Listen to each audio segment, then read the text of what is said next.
Good evening. ഇപ്പോൾ വന്നുകൊണ്ടിരിക്കുന്ന latest വാർത്തകളുടെ വിശദാംശങ്ങളിലേക്കാണ് ഇപ്പോൾ കിട്ടിയത് ആരംഭിക്കുന്നു. എല്ലാ പ്രേക്ഷകർക്കും സ്വാഗതം. ഞാൻ പ്രജിൻ സി കണ്ണൻ. കൊല്ലം ചക്കുവള്ളി ക്ഷേത്ര മൈതാനത്ത് നവകേരള സദസ്സിന് വേദിയൊരുക്കാൻ അനുമതി നൽകിയ ദേവസ്വം ഉത്തരവ് ഹൈക്കോടതി റദ്ദാക്കിയിരിക്കുന്നു. ക്ഷേത്രത്തിലെ പ്രവർത്തനങ്ങളെ ബാധിക്കുമെന്ന ഹർജിക്കാരുടെ വാദം കോടതി ശരിവെച്ചു. വിനീത വി ജി നൽകും കൊച്ചിയിൽ നിന്നും കൂടുതൽ വിവരങ്ങൾ. വിനീത, നവകേരള സദസ്സിനായിട്ടാണ് ക്ഷേത്ര മൈതാനം സർക്കാർ നേരത്തെ തീരുമാനിച്ചത്.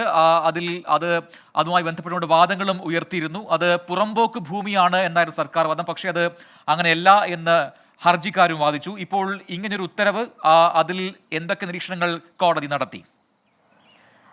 പ്രജൻ, ഇത് ക്ഷേത്രം വക ഭൂമിയാണെന്നും ആ ഭൂമിയിൽ മറ്റു പരിപാടികൾ നടത്തുന്നത് നിയമവിരുദ്ധമാണെന്നും ചൂണ്ടിക്കാട്ടിക്കൊണ്ടാണ് ഈ ഹർജിയുമായി ഹർജിക്കാർ ഹൈക്കോടതിയെ സമീപിച്ചിട്ടുണ്ടായിരുന്നത്. ഇതിൽ പ്രധാനമായും ഉയർന്ന ഒരു ചോദ്യം, ഈ ഒരു വാദം എന്നുള്ളത്, ഈ പരിപാടി നടക്കുന്ന ഇടം അത് പുറമ്പോക്ക് ഭൂമി എന്നായിരുന്നു സർക്കാരിന്റെ വാദം ഉണ്ടായിരുന്നത്. ഇത് മറുപടി സത്യവാങ്മൂലത്തിലൂടെയാണ് സർക്കാർ ഈ കാര്യം കോടതിയെ അറിയിച്ചിരുന്നത്.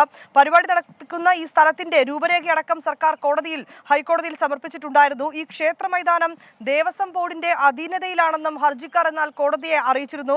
ഈ ദേവസ്വം വസ്തുവകകൾ എന്ന് പറയുന്നത് അത് ദേവന്റേതാണെന്നും ഹർജിയിൽ പറയുന്നുണ്ട്. ഈ സ്കൂളിന് പ്രവർത്തനാനുമതി മാത്രമേ ഉള്ളൂ. ക്ഷേത്ര പരിസരം മറ്റാവശ്യങ്ങൾക്ക് ഉപയോഗിക്കാൻ സ്കൂൾ അധികൃതർക്ക് അധികാരമില്ലെന്ന് ചൂണ്ടിക്കാട്ടിയായിരുന്നു ഈ ഹർജി നൽകിയിരുന്നത്. ദേവസ്വം ബോർഡിനും അനുമതി നൽകാൻ കഴിയില്ലെന്നും, അങ്ങനൊരു അനുവാദം നൽകാൻ ഈ മറ്റു പരിപാടികൾ അവിടെ നടക്കുന്നതുമായി ബന്ധപ്പെട്ട് ദേവസ്വം ബോർഡിന് അതിന് അനുമതി നൽകാൻ കഴിയില്ലെന്നും ഈ ഹർജിയിൽ ചൂണ്ടിക്കാട്ടിയിരുന്നു. ഈ നവകേരള സദസ്സിന്റെ പരിപാടി മുഴുവനും നടക്കുന്നത് ക്ഷേത്ര പരിസരത്ത് വെച്ചാണെന്നും ഹർജിക്കാർ ഈ ഹർജിയിൽ വ്യക്തമാക്കുന്നുണ്ട്. പരിപാടി നടക്കുന്ന സ്ഥലം ക്ഷേത്രത്തിന്റെ പടനിലമെന്നാണ് ഹർജിക്കാർ പറയുന്നത്. പക്ഷേ ഈ ദീപാരാധന സമയത്താണ് പരിപാടി വച്ചിരിക്കുന്നതെന്നും ഹർജിക്കാർ ഹർജിയിൽ ചൂണ്ടിക്കാട്ടുന്നുണ്ട്. ഈ പരിപാടി നടക്കുന്ന ഇടം പുറമ്പോക്ക് ഭൂമി എന്നായിരുന്നു സർക്കാരിന്റെ വാദമുണ്ടായിരുന്നത്. നിലവിൽ ഭൂമി തിരുവിതാംകൂർ ദേവസ്വം ബോർഡിന്റെ കീഴിലാണെന്നും സർക്കാർ കോടതിയെ അറിയിച്ചിരുന്നു. ഈ ആരാധന നടക്കുന്ന സ്ഥലത്തല്ല നവകേരള സദസ്സ് പരിപാടി നടക്കുന്നതെന്നുമാണ് സർക്കാർ ഇതിന് നൽകിയിരുന്നൊരു വിശദീകരണം. പടനിലം ഉൾപ്പെടുന്ന പ്രത്യേക ഭാഗത്താണ് ഈ ആരാധന നടക്കുന്നതെന്നും പരിപാടി ആരാധനയെ ബാധിക്കില്ലെന്നും സർക്കാർ കോടതിയെ അറിയിച്ചിട്ടുണ്ട്. ഈ ക്ഷേത്രത്തിന്റെ ദൈനംദിന പ്രവർത്തനങ്ങളെ ഈ പരിപാടി നവകേരള സദസ്സ് അവിടെ നടത്തുന്നത് കൊണ്ട് ആ പരിപാടികളെ ഒന്നും തന്നെ അത് ബാധിക്കില്ല എന്നും സർക്കാർ കോടതി അറിയിച്ചു. ഈ കോടതി ഉത്തരവിട്ടാൽ ക്ഷേത്രത്തിൽ നിന്ന് അകലം പാലിക്കുന്നത് പരിഗണിക്കാമെന്നും സർക്കാർ കോടതി അറിയിച്ചിരുന്നു. പക്ഷേ ഇപ്പോൾ ഈ ഹർജിയിൽ സർക്കാരിന് ഇപ്പോൾ തിരിച്ചടി ഉണ്ടായിരിക്കുന്നു. ഈ കൊല്ലം ചക്കുവള്ളി ക്ഷേത്ര മൈതാനത്തെ നവകേരള സദസ്സ് ഈ അനുമതി നൽകിയ ദേവസ്വം ഉത്തരവാണ് ഇപ്പോൾ ഹൈക്കോടതി റദ്ദാക്കിയിരിക്കുന്നത്. പ്രജിൻ, ശരി. വിനീത വി ജി ആണ് വിശദാംശങ്ങൾ നൽകിയത് കൊച്ചിയിൽ നിന്നും. 6 വയസ്സുകാരിയായ മകളെ കൊലപ്പെടുത്തിയ പിതാവ് ആത്മഹത്യ ചെയ്തു. മാവേലിക്കര നക്ഷത്ര കൊലക്കേസിലെ പ്രതി ശ്രീ മഹേഷ് ആണ് മരിച്ചത്. ശാസ്താംകോട്ടയിൽ വെച്ച് ട്രെയിൻ യാത്രക്കിടെ പുറത്തേക്ക് ചാടുകയായിരുന്നു. വിചാരണയ്ക്ക് ശേഷം ആലപ്പുഴയിലെ കോടതിയിൽ നിന്ന് തിരുവനന്തപുരത്തെ ജയിലിലേക്ക് കൊണ്ടുപോകുന്ന വഴിയാണ് ട്രെയിനിൽ നിന്നും ചാടിയത്. മനീഷ് മഹിപാൽ ഒരിക്കൽ കൂടി ചേരുന്നു ആലപ്പുഴയിൽ നിന്നും വിവരങ്ങളുമായി. മനീഷ്, ഈ വാർത്ത, അതായത് ഈ നക്ഷത്ര കൊലക്കേസ്, അത് വലിയ വാർത്തയായതാണ്. സമൂഹ മനസാക്ഷിയെ ഞെട്ടിച്ച വാർത്തയായിരുന്നു, കേസായിരുന്നു. അതിൽ പ്രതിസ്ഥാനത്തുള്ള കുട്ടിയുടെ പിതാവാണ് ഇപ്പോൾ ജീവനൊടുക്കിയത്. എന്താണ് സംഭവിച്ചത്? പ്രജിൻ, ഇന്ന് വൈകിട്ട് 3:30യോടുകൂടിയാണ് ഈ സംഭവം ഉണ്ടാകുന്നത്.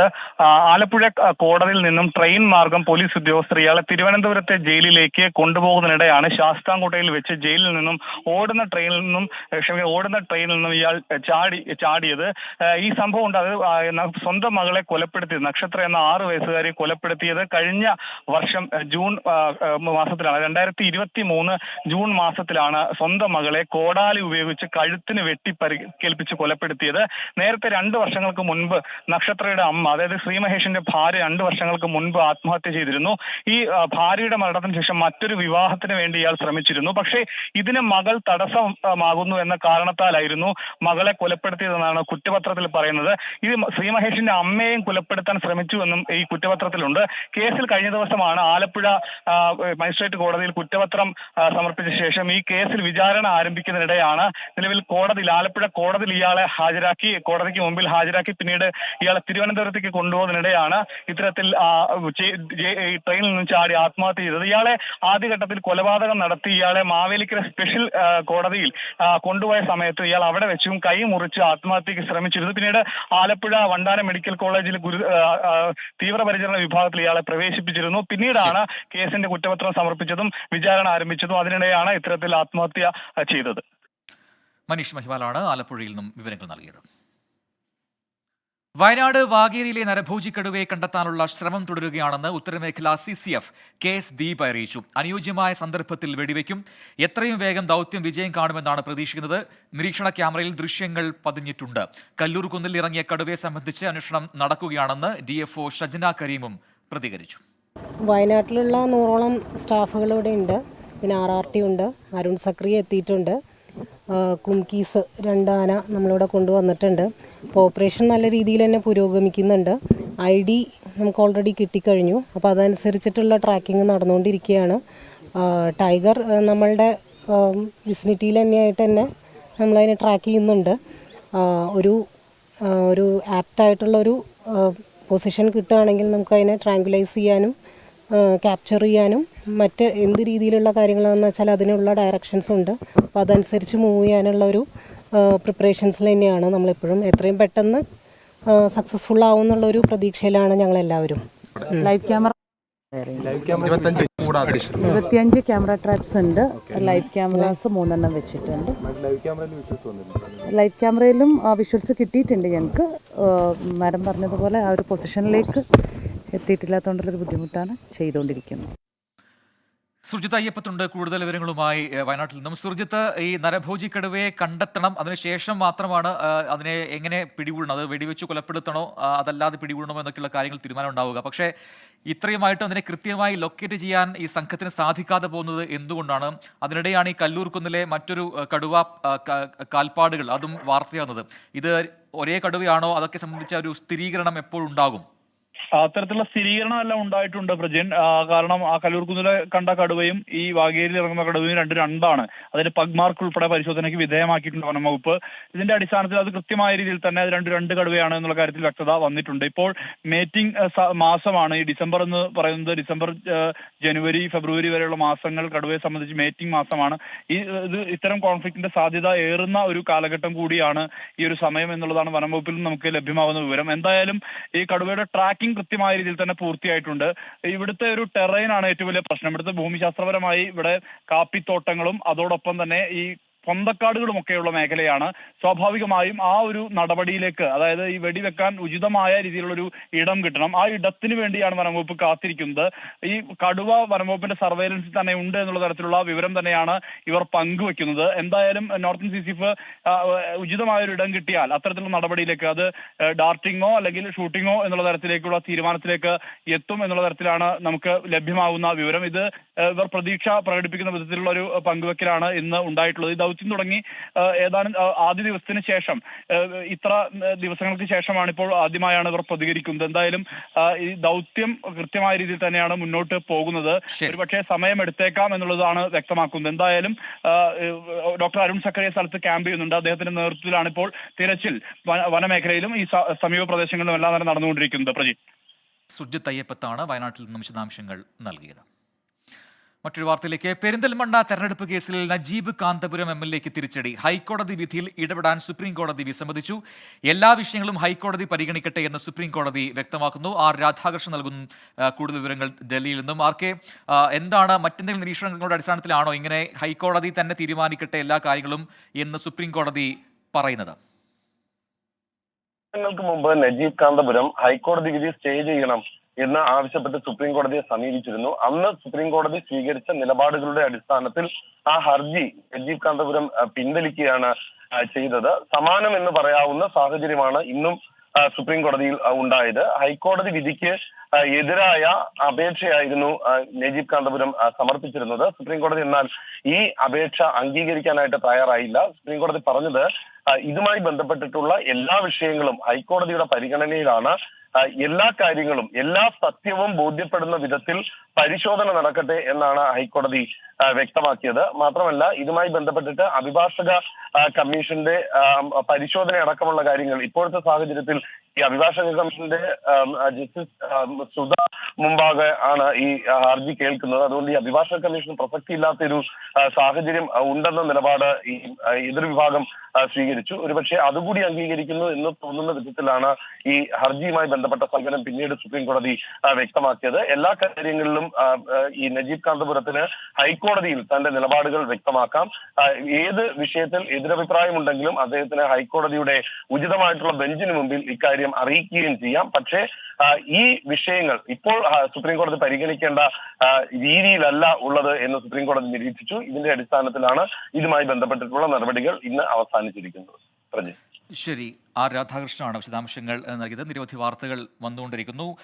ഡൽഹി നിയമസഭയിൽ സംഘർഷാവസ്ഥ എന്നൊരു വാർത്തയുണ്ട്. BJP MLA-മാരെ മാർഷലുകൾ ഉപയോഗിച്ച് പുറത്താക്കി. കൊടുംതണുപ്പിൽ ആളുകൾ മരിച്ചത് ചൂണ്ടിക്കാണിച്ച് BJP പ്രതിഷേധിച്ചപ്പോഴാണ് ഈ സംഭവങ്ങളൊക്കെ അരങ്ങേറിയതെന്നാണ് വാർത്ത. നിരവധി വാർത്തകൾ വരുന്നുണ്ട്. തിരുവനന്തപുരത്ത് യുവ ഡോക്ടർ ആത്മഹത്യ ചെയ്ത സംഭവത്തിലെ പ്രതി റുവൈസിന്റെ പിതാവ് അബ്ദുൾ റഷീദിന് ഹൈക്കോടതി മുൻകൂർ ജാമ്യം അനുവദിച്ചു. പ്രതി റുവൈസിന്റെ ജാമ്യാപേക്ഷയിൽ ഹൈക്കോടതി സർക്കാരിന്റെ വിശദീകരണം തേടുകയും ചെയ്തു. ഹർജി തിങ്കളാഴ്ച വീണ്ടും പരിഗണിക്കും. വിനീത VG ആണ് കൊച്ചിയിൽ നിന്നും വാർത്തയുടെ വിശദാംശങ്ങളുമായി ചേരുന്നത്. വിനീത, ഡോക്ടർ ഷഹനയുടെ മരണവുമായി ബന്ധപ്പെട്ടാണ് ഈ നേരത്തെ ഈ പ്രതിസ്ഥാനത്തുള്ള ഈ റുവൈസിന്റെ പിതാവിന് വേണ്ടി തെരച്ചിൽ നടത്തിയത്. പക്ഷേ എവിടെയാണ് എന്ന് കണ്ടെത്താൻ പോലീസിന് കഴിഞ്ഞില്ല. അതിനിടെയാണ് ഇപ്പോൾ ഈ മുൻകൂർ ജാമ്യാപേക്ഷ കോടതിയിൽ വരുന്നതും അത് മുൻകൂർ ജാമ്യം അനുവദിക്കുന്നതും. എന്താണ് കോടതി ഇതിൽ നടത്തിയ നിരീക്ഷണം? പ്രസിഡന്റ് ഡോക്ടർ ഷഹനയുടെ ആത്മഹത്യയുമായി ബന്ധപ്പെട്ടാണ് ഈ റുവൈസിന്റെ പിതാവിന് മുൻകൂർ ജാമ്യം കോടതി നൽകിയിരിക്കുന്നത്. റുവൈസിന്റെ പിതാവ് അബ്ദുൾ റഷീദിനാണ് ഹൈക്കോടതി മുൻകൂർ ജാമ്യം അനുവദിച്ചിരിക്കുന്നത്. ഒപ്പം തന്നെ ഈ റുവൈസ് നൽകിയ ജാമ്യ ഹർജിയിൽ ഹൈക്കോടതി സർക്കാരിന്റെ വിശദീകരണം കൂടി തേടിയിട്ടുണ്ട്. ഈ ഹർജി തിങ്കളാഴ്ച പരിഗണിക്കാനായി മാറ്റിയിരിക്കുകയാണ്. ഈ ഷഹനയുടെ ആത്മഹത്യയിൽ പങ്കില്ലെന്നും ഈ മാധ്യമ വാർത്തകളുടെ അടിസ്ഥാനത്തിലാണ് കേസെന്നും റുവൈസ് ഈ ഹർജിയിൽ പറയുന്നുണ്ട്. പഠനത്തിന് ശേഷം വിവാഹം നടത്താനാണ് തീരുമാനിച്ചിരുന്നത് റുവൈസ് പറയുന്നുണ്ട്. ഒപ്പം തന്നെ എന്നാൽ ഈ വിവാഹം വേഗം വേണമെന്ന് ഷഹന നിർബന്ധിച്ചിരുന്നു. പക്ഷേ ഇത് പറ്റില്ല എന്നാണ് താൻ പറഞ്ഞിരുന്നതായും റുവൈസ് ഹർജിയിൽ പറയുന്നുണ്ട്. ഈ ഹർജി തിങ്കളാഴ്ച പരിഗണിക്കാനായി മാറ്റിയിരിക്കുകയാണ്. വിനീത VG ആണ് വിവരങ്ങൾ നൽകിയത്. പാർലമെന്റിലെ പുകയാക്രമണ കേസിലെ മുഖ്യ സൂത്രധാരൻ ലളിത് ഝായെ കസ്റ്റഡിയിൽ വിട്ടു. ആക്രമണത്തിലെ പങ്കിനെക്കുറിച്ചും ഗൂഢാലോചനയെക്കുറിച്ചും ലളിത് ഝാ വെളിപ്പെടുത്തിയെന്ന് സ്പെഷ്യൽ സെൽ കോടതി അറിയിച്ചു. 7 ദിവസത്തേക്കാണ് കസ്റ്റഡി. ബൽറാം നെടുങ്ങാടിയാണ് ഡൽഹിയിൽ നിന്നും ചേർന്ന് കൂടുതൽ വിവരങ്ങളുമായി. ബൽറാം, ലളിത് ഝായാണ് മുഖ്യ ആസൂത്രകൻ, എല്ലാം ലളിത് ഝായുടെ പ്ലാൻ എന്ന രീതിയിലേക്ക് അന്വേഷണ സംഘം എത്തുകയാണോ? ഇയാളുടെ മറ്റ് പശ്ചാത്തലം എന്താണ് എന്നതിനെക്കുറിച്ച് കൃത്യമായ വിവരങ്ങൾ ഇപ്പോൾ ലഭിച്ചു കഴിഞ്ഞിട്ടുണ്ടോ?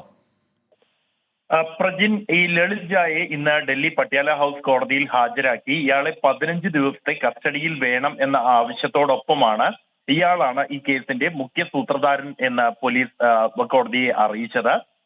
ഈ എങ്ങനെയാണ് ഈ ആക്രമണം നടപ്പാക്കിയത് എന്നും ഇതിന്റെ ഗൂഢാലോചന സംബന്ധിച്ചും ഇയാൾ കഴിഞ്ഞ ദിവസം വെളിപ്പെടുത്തിയിരുന്നു എന്നും പോലീസ് അറിയിച്ചിട്ടുണ്ട്. എന്നാൽ ഈ സംഭവത്തെക്കുറിച്ച് കൂടുതൽ വിവരങ്ങൾ അറിയേണ്ടതുണ്ടെന്നും പ്രധാനമായും ഇതിന്റെ ഗൂഢാലോചനയിൽ മറ്റാരെങ്കിലും പങ്കെടുത്തിട്ടുണ്ടോ എന്നത് അടക്കമുള്ള കാര്യങ്ങളും ഒപ്പം തന്നെ സാമ്പത്തിക സഹായം ഇവർക്ക് ലഭിച്ചിട്ടുണ്ടോ എന്നതുമായി ബന്ധപ്പെട്ടും കൂടുതൽ അന്വേഷണം ആവശ്യമാണെന്ന് പോലീസ് അറിയിച്ചു. കൂടാതെ നിലവിൽ ഈ കേസിലെ പ്രതികളായ 4 പേരും 4 പ്രദേശങ്ങളിൽ നിന്നുള്ളവരാണ്. ഇവിടെയെല്ലാം ഇയാളെ എത്തിച്ച് തെളിവെടുക്കേണ്ടതുണ്ട്. അതുകൊണ്ട് തന്നെ കൂടുതൽ സമയം കസ്റ്റഡിയിൽ വേണമെന്നായിരുന്നു പോലീസ് ആവശ്യപ്പെട്ടത്. എന്നാൽ 7 ദിവസത്തെ കസ്റ്റഡിയാണ് നിലവിൽ കോടതി അനുവദിച്ചിരിക്കുന്നത്. നിലവിലെ സാഹചര്യത്തിൽ ഈ ലളിത് ഝാ തന്നെയാണ് ഈ പദ്ധതി പാർലമെന്റിനകത്ത് കയറുന്നതും ആക്രമണം നടത്തുന്നതും പുറത്ത് പ്രതിഷേധം സംഘടിപ്പിക്കുന്നതും അടക്കമുള്ള പദ്ധതികൾ ആസൂത്രണം ചെയ്തത് എന്ന് തന്നെയാണ് പോലീസിന്റെ നിഗമനം. കാരണം ഈ പാർലമെന്റിന് പുറത്ത് നടന്ന ഈ ആക്രമണം സംബന്ധിച്ചുള്ള ദൃശ്യങ്ങൾ ഇയാൾ പകർത്തി ബംഗാളിലുള്ള NGOയ്ക്ക് അയച്ചു നൽകുകയും അത് സമൂഹ മാധ്യമങ്ങളിലൂടെ പ്രചരിക്കുന്നുണ്ട് എന്ന് ഉറപ്പുവരുത്തുകയും ചെയ്തിട്ടുണ്ട്. ഇത്തരത്തിൽ തങ്ങളുടെ പ്രവൃത്തിക്ക് കൂടുതൽ ആളുകളിലേക്ക് എത്തിക്കാനുള്ള ശ്രമമടക്കം ഇയാളുടെ ഭാഗത്തു നിന്നും ഉണ്ടായതിനാൽ തന്നെ ഇയാളാണ് മുഖ്യ സൂത്രധാരൻ എന്നാണ് പോലീസിന്റെ വിലയിരുത്തൽ. ബൽറാം നെടുങ്ങാടിയാണ് വിവരങ്ങൾ നൽകിയത്. മണിപ്പൂർ കലാപത്തിലെ പുനരധിവാസ നടപടികൾക്ക് മേൽനോട്ടം വഹിക്കുന്ന ജസ്റ്റിസ് ഗീത മിത്തൽ സമിതിയുടെ കാലാവധി നീട്ടി. ആരാധനാലയങ്ങൾക്ക് സുരക്ഷിതത്വവും ഉറപ്പുവരുത്തണമെന്ന് സുപ്രീം കോടതി നിർദ്ദേശിച്ചു. ആർ രാധാകൃഷ്ണൻ ഒരിക്കൽ കൂടി ചേരുന്നു ഡൽഹിയിൽ നിന്നും. ആർക്കെ വിവരങ്ങൾ? മണിപ്പൂരിനെ മടക്കിക്കൊണ്ടുവരാൻ ജസ്റ്റിസ് ഗീതാ മിത്തൽ സമിതിയുടെ സാന്നിധ്യം അനിവാര്യമാണ് എന്ന നിഗമനമാണ് സുപ്രീം കോടതി നടത്തിയത്. ഈ തിരിച്ചറിഞ്ഞെങ്കിലും മൃതദേഹം കൈപ്പറ്റാതിരുന്നവരുടെ ബന്ധുക്കൾ അടക്കമുള്ളവർ മൃതദേഹങ്ങൾ കൈപ്പറ്റുകയും അത് സംസ്കരിക്കാനായിട്ടുള്ള സൗകര്യങ്ങളടക്കം ഇന്ന് ചെയ്യുകയും ചെയ്തത് ഈ സമിതിയുടെ പ്രവർത്തനം എന്ന വിലയിരുത്തൽ സുപ്രീം കോടതി നടത്തി. ഇതിന്റെ അടിസ്ഥാനത്തിലാണ് ഇപ്പോൾ ഈ സമിതിയുടെ പ്രവർത്തനം കൂടുതൽ നാളുകൾ ഉണ്ടായിരിക്കേണ്ടത് അനിവാര്യമാണ് എന്ന് കോടതി വ്യക്തമാക്കിയിരിക്കുന്നത്. അതിന്റെ അടിസ്ഥാനത്തിലാണ് ഗീതാ മിത്തൽ സമിതിയുടെ പ്രവർത്തനം കാലാവധി ദീർഘിപ്പിച്ചുകൊണ്ട് ഇപ്പോൾ സുപ്രീം കോടതി തീരുമാനം കൈക്കൊണ്ടിരിക്കുന്നത്. ആരാധനാലയങ്ങളുടെ കാര്യത്തിൽ ആരാധനാലയങ്ങളിൽ എല്ലാവർക്കും സുരക്ഷിതത്വം ഉറപ്പാക്കുന്ന വിധത്തിൽ നടപടികൾ ഉണ്ടാകണമെന്നും സുപ്രീം കോടതി നിർദ്ദേശിച്ചു. ശരി, ആർ രാധാകൃഷ്ണനാണ് വിശദാംശങ്ങൾ നൽകിയത്. തിരുവനന്തപുരം പൂവച്ചൽ ഗ്രാമപഞ്ചായത്ത് ഓഫീസിൽ UDF വാർഡ് മെമ്പർമാരുടെ ഉപരോധം നടക്കുന്നുണ്ട്. പഞ്ചായത്ത് സെക്രട്ടറി ഇപ്പോൾ തടഞ്ഞു വെച്ചിരിക്കുകയാണ്. അവരെ അറസ്റ്റ് ചെയ്ത് നീക്കാനുള്ള പോലീസിന്റെ ശ്രമം നടക്കുന്നു. നവകേരള സദസ്സിന് സെക്രട്ടറി പണം നൽകി എന്ന് ആരോപിച്ചാണ് ഈ പ്രതിഷേധം അവിടെ ഇപ്പോൾ അരങ്ങേറുന്നത്.